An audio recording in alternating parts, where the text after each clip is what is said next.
20 কোটি টাকার নিষিদ্ধ সামগ্রী সহ কাছাড়ে গ্রেপ্তার এক পাচারকারী। এসটিএফ ও কাছাড় পুলিশের যৌথ অভিযানে বৃহৎ সাফল্য। কাছাড়ের সোনাবাড়ি ঘাট থেকে উদ্ধার বৃহৎ পরিমাণ নেশা জাতীয় সামগ্রী। এসটিএফ এর আইজিপি পার্থসারথী মহন্ত এবং কাছাড়ের পুলিশ সুপার নোমাল মাহাতার নেতৃত্বে সফল অভিযান। বৃহৎ পরিমাণ ইয়াবা ট্যাবলেট ও হেরোইন সহ আটক চাহিল হোসেন নামের এক যুবক।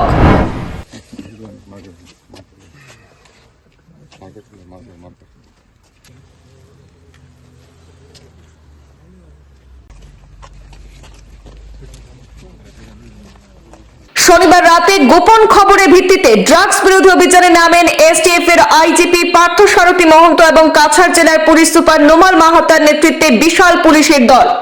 কাছাড় জেলার সোনাবাড়ি ঘাট এলাকায় অভিযান চালানোর সময় একটি বাইকে তল্লাশি চালিয়ে 60,000 ইয়াবা ট্যাবলেট সহ 125 গ্রাম হেরোইন বাজেয়াপ্ত করা হয়।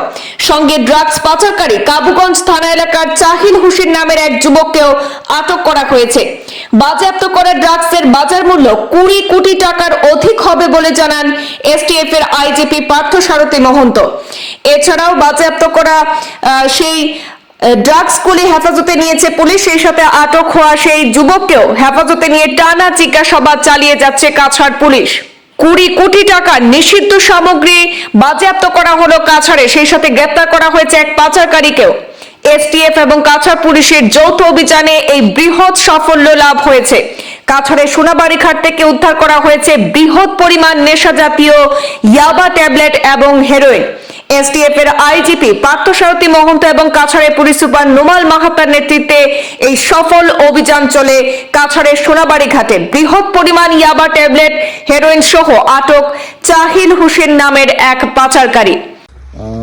আজি কিছু সময় আগতে কাছাৰত আৰক্ষীয়ে